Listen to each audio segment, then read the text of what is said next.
Halo teman-teman semua, selamat datang di podcast pertama kami, Podcast Laboratorium Agribisnis.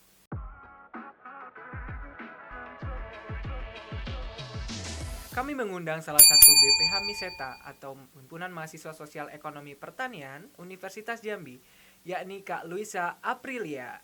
Halo Kak Luisa. Halo. Nah, tapi Kak Luisa sebenarnya ada hal yang buat aku penasaran sama Kak Luisa.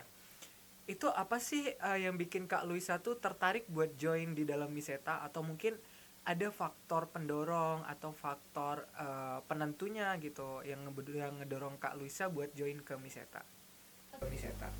Oke, thank you ya Kak sebelumnya.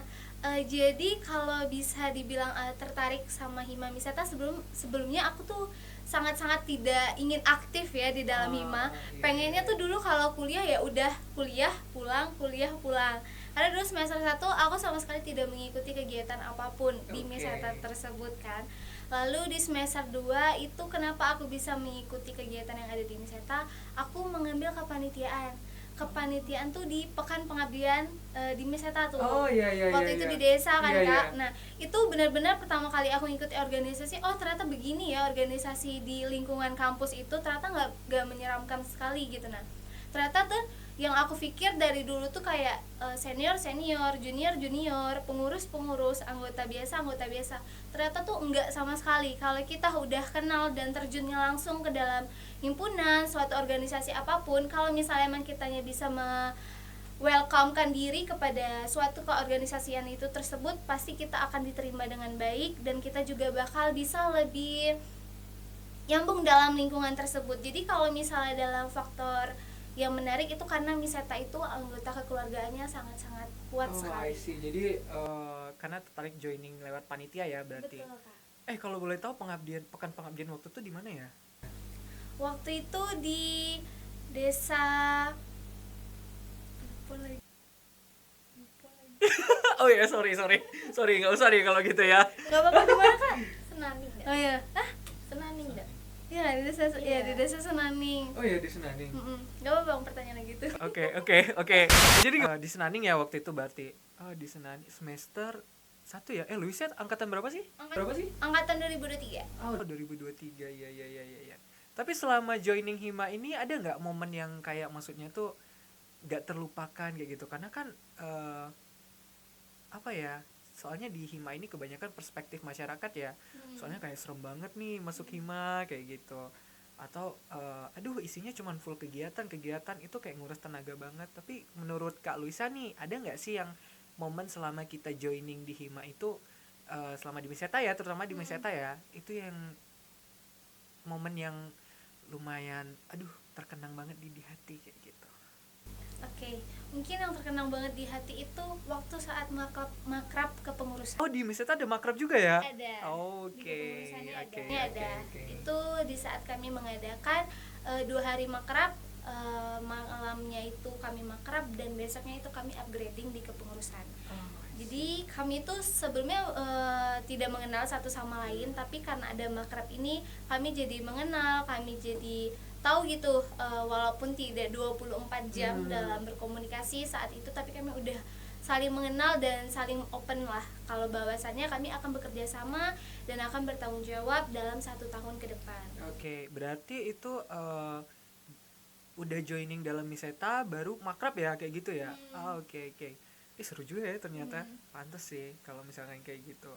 Nah, kadang kan juga apalagi kalau kita udah joining ya di Miseta itu kan suka ada event ya, event program.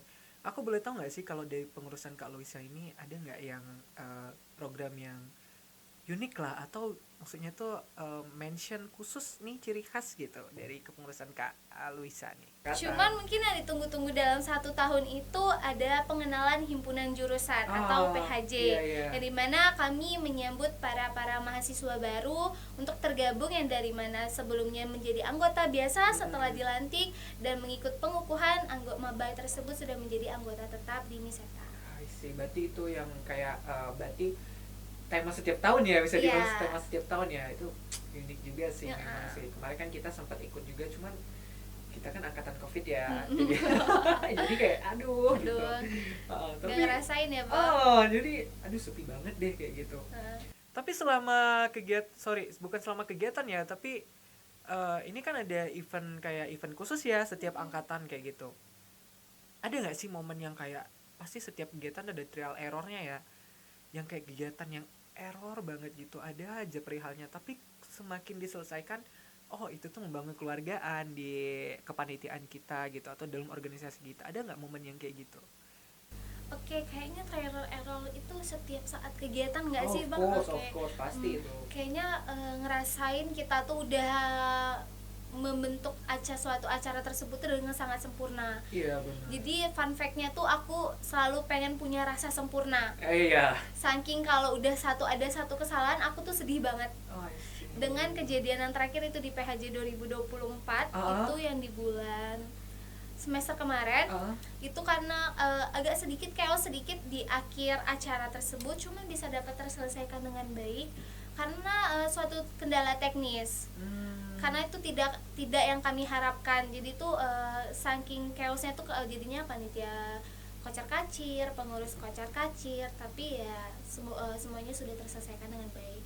Cuman karena rasa aku tidak puas karena itu proker terbesar kami pertama kalinya, jadi ngerasa kayak sebenarnya aku nggak pengen gini loh gitu loh. Iya, berbulan-bulan menyiapkannya tuh sebenarnya aku tuh pengennya yang sempurna. Iya benar. Cuman karena aku punya mindset yang sebelumnya itu pengen selalu sempurna, pengen selalu 100%, jadinya tuh ngerasa sedihnya itu berlarut. Dan sebenarnya sebenarnya tuh nggak boleh punya sifat yang seperti itu, apalagi di dalam organisasi. Tapi maksud aku selama tahun 2024 berarti Luisa juga nge-handle event ya, nge-handle event di Meseta juga ya. Hebat nih teman-teman, Kak Luisanya benar-benar jago nih, udah pengalaman dia berarti ya. Nah tapi Kak Luisa, kalau misalkan Kak Luisa lihat kilas balik kehidupan ya ke belakang gitu sebelum joining Meseta, itu ada nggak sih momen yang jadi pembanding gitu dari sebelum joining Hima sama setelah joining Hima, apa sih yang berubah dalam diri Kak Meseta dalam diri Kak Luisa gitu? Oke, mungkin rasa tidak percaya diri aku tuh semakin berkurang. Aku udah berani ke dalam, kalau misalnya dalam wilayah rame, aku udah berani kayak misalnya tuh kayak udah nggak perlu grogi lagi gitu kan. Jadi kayak kalau udah ngomong di depan umum tuh kayak bukan suatu PR lagi gitu. Iya, bener-bener. Karena kayak mungkin kalau nggak kita coba atau kita langsung terjun langsung, kita nggak akan tahu gimana rasanya gitu. Jadi emang harus kita yang harus menggerakkan diri. Kalau kita nggak menggerakkan diri, kita nggak akan bisa. Iya bener sih ya. Di organisasi ini kan juga kalau dibilang banyak manfaatnya ya dibanding negatifnya, walaupun ya memang ada aja kejadian proposal entah itu revisi berapa kali gitu. Aku juga ngerasain kan waktu itu memang chaos banget sih dalam kegiatan tuh. Tapi nih Kak Luisa ya, terakhir kalau misalkan Meseta nih bentuknya manusia gitu, maksudnya bentuknya manusia entah cewek entah cowok, itu terserah Kak Luisa. Kak Luisa mau ngucapin terima kasih yang gimana nih buat ke Meseta ini gitu. Oke, mungkin Meseta terima kasih udah menjadi rumah kedua saya. Karena Meseta slogannya adalah rumah kita. Iya benar, Meseta slogannya rumah kita ya. Aduh, terima kasih banyak ya Kak Luisa ya udah joining dalam podcast pertama kita. Pertama banget nih, masih basah banget podcastnya nih. Oke teman-teman, jadi podcast kita tutup sampai sini. Kita ketemu lagi di episode selanjutnya. Bye-bye.